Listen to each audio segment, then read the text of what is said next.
Welcome back. I'm Nicola Staples. I am so glad to have you back again for another opportunity to engage with myself and Angela Palmer about relationships. Last week we talked to you about some fun stuff around hearing about some of the commonalities that we were hearing amongst our friends, and we're going to continue to talk about that. This week we've got something new and special for you, and I'm excited, so get ready.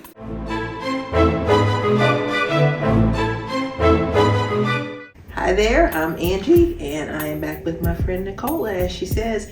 And yes, today we have something very exciting. We're going to talk about red flags. Ooh, red flags. Uh-oh. When you see them, might want to make a U-turn.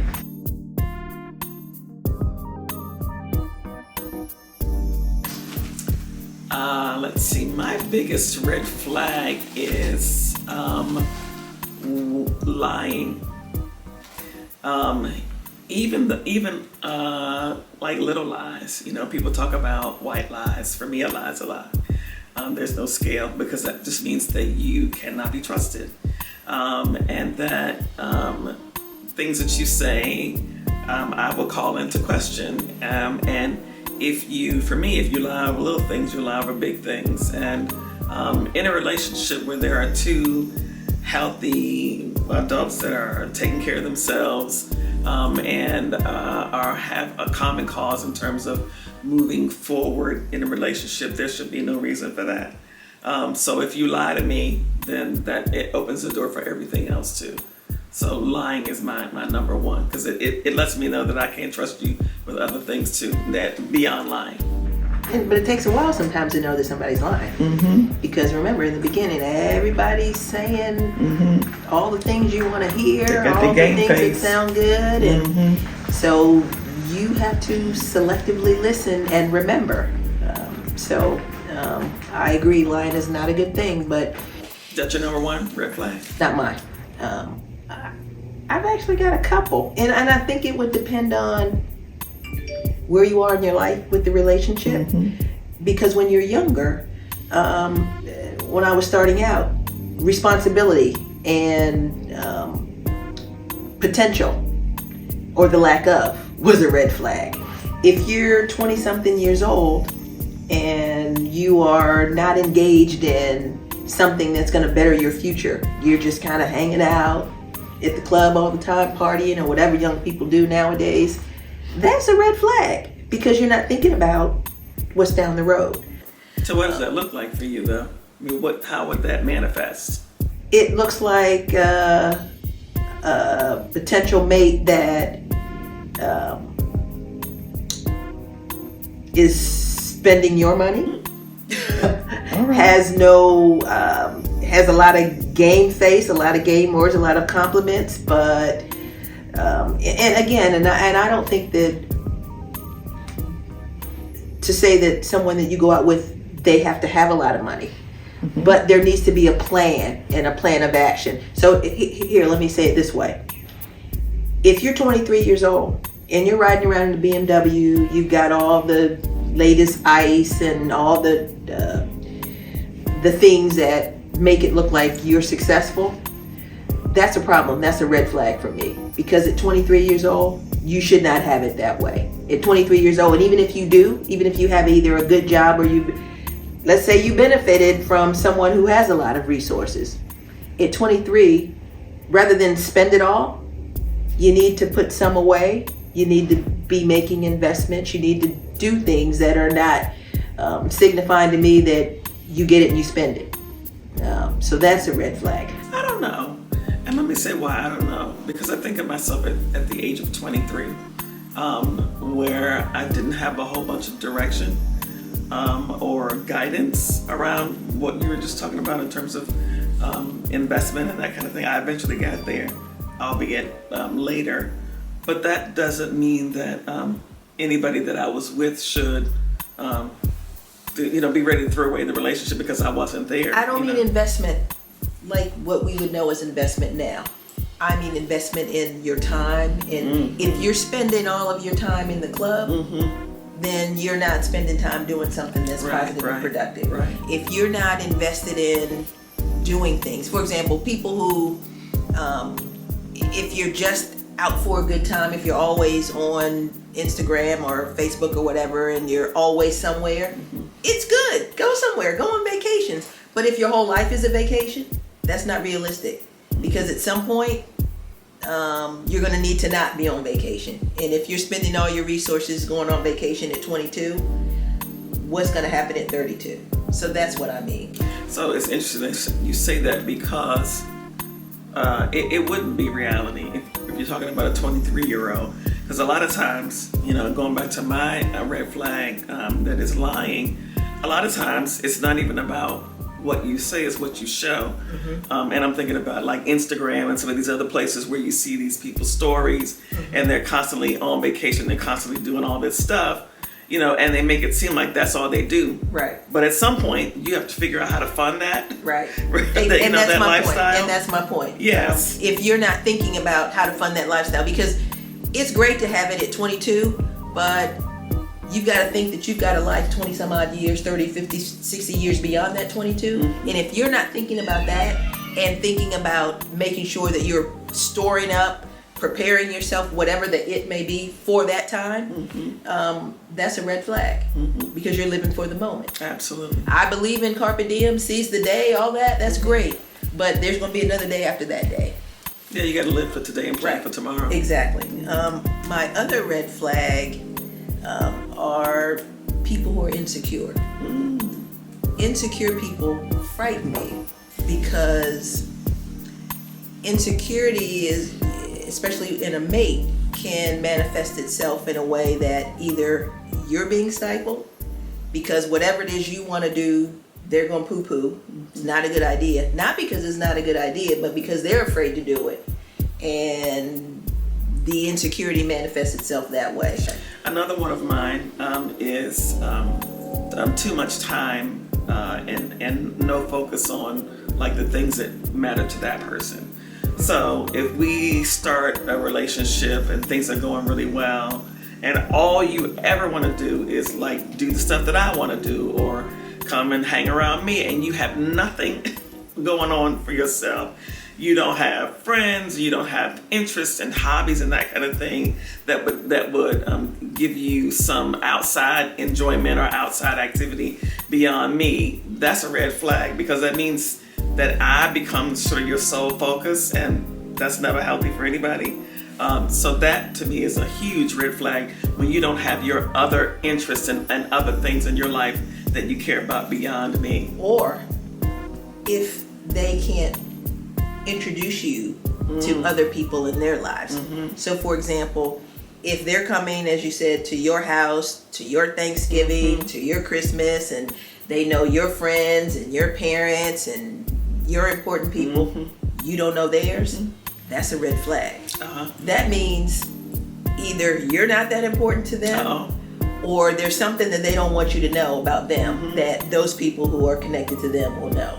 So, I get not everybody's the socialite, not everybody has a bunch of friends, but there ought to be a few people that are in your life that can substantiate the fact that you're a decent person with this person. So that's a red flag. Exactly. Because, you can say whatever, but if you don't have anybody to verify that, there's no mother, there's no father, there's not a cousin, there's got to be somebody in life that not an alien, right? Right. You just have no one in your life. Where'd you come from? Exactly. And that's been problematic. I mean, have you seen that before? I have not personally seen that, no, but I've seen that in other people. I've seen that with, I've had friends who have been involved in married situations, we'll call it married issues, but they didn't know it. They thought they were dating a single person. Oh, they ended up dating somebody married, and they dated somebody because they never went to the person's house. Right. They're older. They never went to the person's house. They never, it's just the person's always at their house. The person's always, come on, let's go here. But I can't see where you live. So that's a red flag. That's problematic. So I need to know somebody that knows you.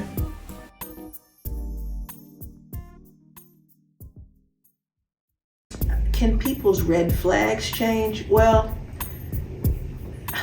I don't think the red flags change. I think that the people can change.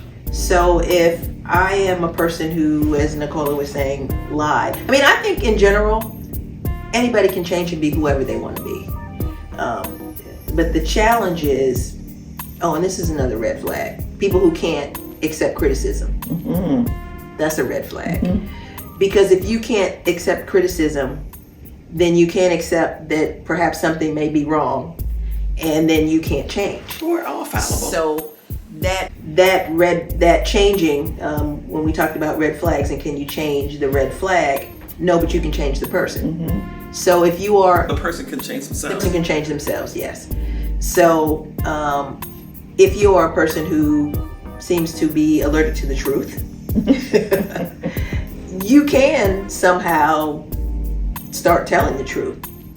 So I believe that everybody can change. But I also think back to what you referenced when we were talking before about red flags and potential.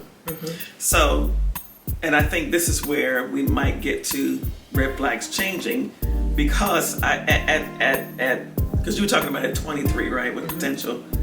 Let's double it, at 46. You should not still be talking about people and their potential. Your potential. Right. You've gotten somewhere. For me, that would never be a red flag for me, because I would not even entertain people who at 46 are still talking about potential. They're still finding themselves. You need to have found yourself a long time ago. Because you lost, and I'm not going to be lost with you. Get some breadcrumbs. Figure it out. I think in that way, for me, that would no longer be a red flag for me, because that is so far beyond what I would be looking for in a relationship that, I'm not talking about potential in terms of the potential to build a healthy relationship. I'm talking about your personal potential to build the kind of lifestyle or life that you want in terms of figuring that out for yourself, that kind of potential. If you haven't figured that out and you keep talking about what you gonna do, Now I'm gonna go back, because I really say this all the time. I think I probably have ADD and been undiagnosed, because I'm always sometimes all over the place. So I'm gonna go back to the red flags. I just thought about one. You made me think about it, which is, to me, a red flag is inability to communicate. Because to me, and everybody's individual, I'm a communicator. And so to fulfill me, I have to have someone who can communicate to me. So it's a red flag if I were to meet someone, obviously, we're talking hypothetically, and I'm emoting, I'm saying how I feel, and I'm sharing, and they just kind of look at you. So that's a red flag. That's not saying that there's anything wrong with that person, but for me it's a red flag, because I can't build a relationship with somebody who can't communicate. And I just think in general that communication, along with honesty, trust, those are the foundation and the building blocks, because as you start at 22, by the time you get 92, whomever your mate is, you need to be able to communicate with your mate. Say the things that you like, say the things that you don't like. Work together on plans, communicate interests. So if you can't do that, then you're going to spend a lot of time being frustrated. But he needs to have it, and this is a bit off topic. You got ADD too? No, I don't. But I know what it looks like. PTSD? Yeah, maybe. Okay.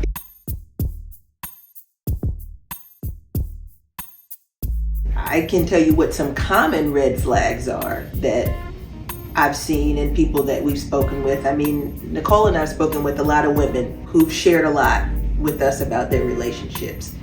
And the red flag that they've often acknowledged is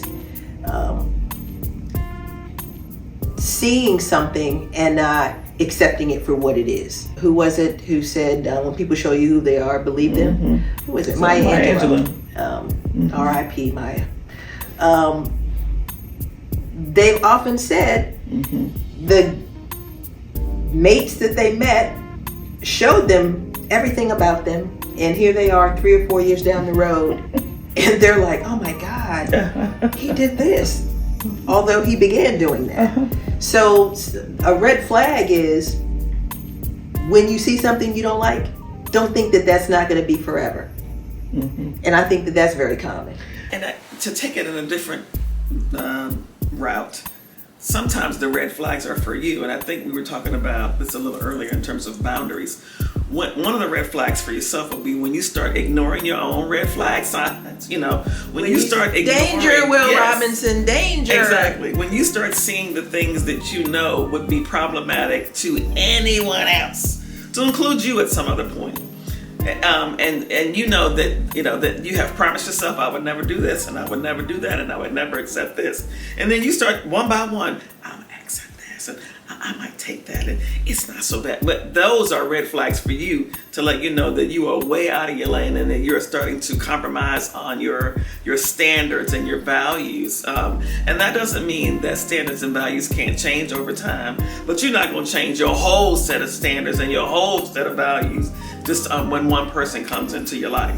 But let's talk about that, because as I said, we've talked to a lot of different women, and we've asked them about, well, what is it that makes you compromise your values, and what is it that makes you accept these things?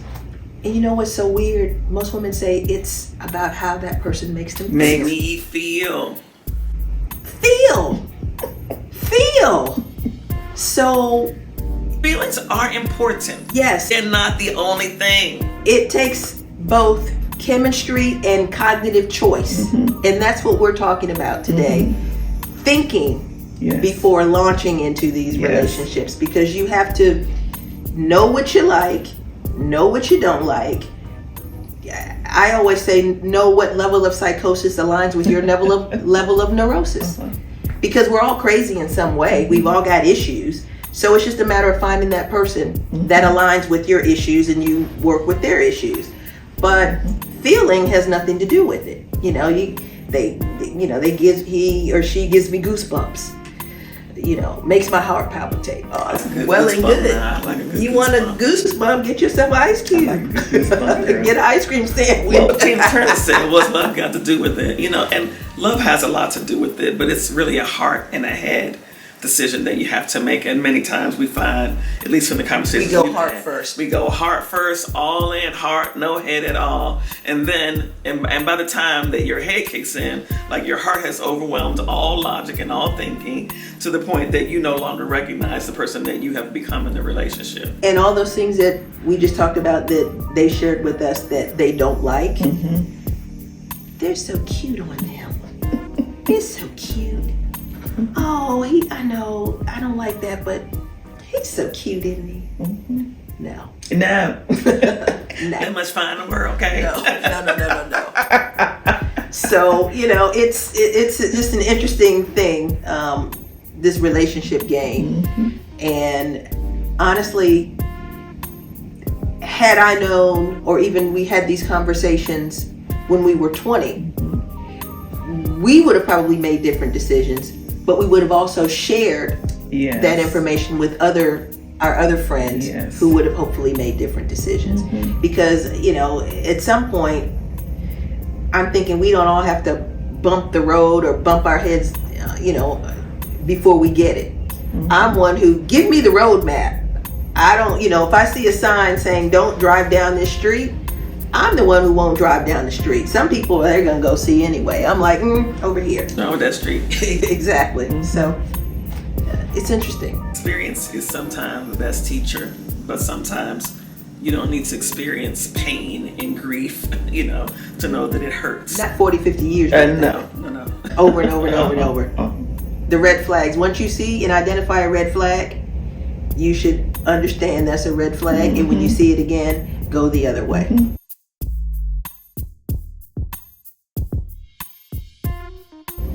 Well, I think the reason why when people see the red flags, acknowledge that they're red flags, touch and feel, see the red, again, understand the danger sign, is because they want whatever it is, as opposed to recognizing the reality of what it is. Sometimes as women, we want things so bad that we think that we can change them.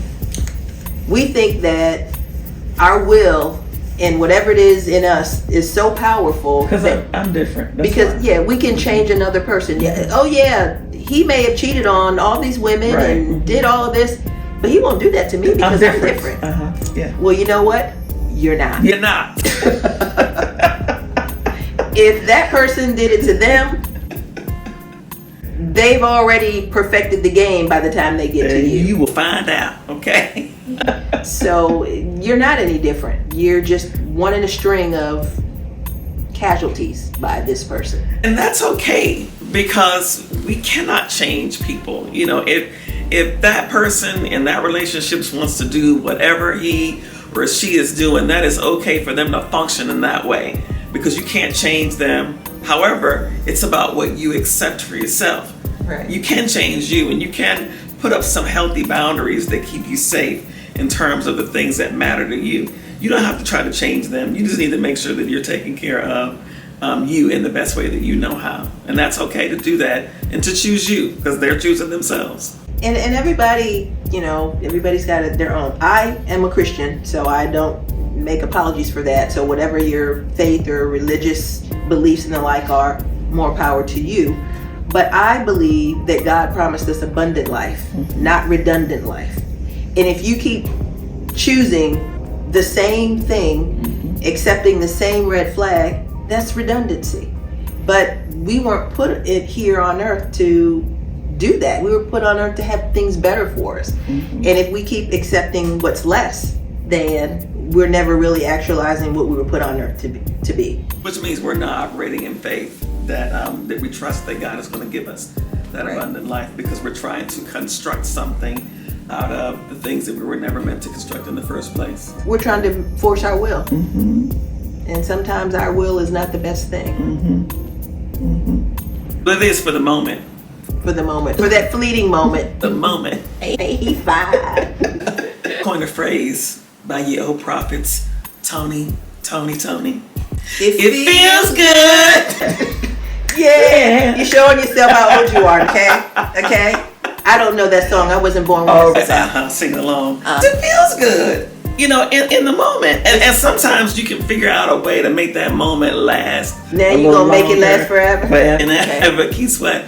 But you don't want to forego the things that are important to you for a fleeting moment, because they're really fleeting in the sense of how long you get to experience it. Because most often, even though in that moment it feels great, 9 times out of 10, that's only 10% of the relationship, and the other 90% is the pain and the suffering that comes along with figuring out that 10% is not worth what you got in the first place. And is that 10% worth 90% of hell? No. It's not. But in the moment, that's why you got to use your head and not just your heart and other parts. Parts. We crack ourselves up, don't we?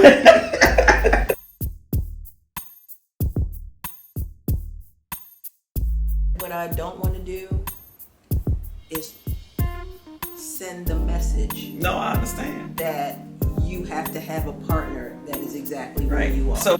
But I think it looks different at 23 versus 46. No, because at 23, I'm not paying your way for nothing either.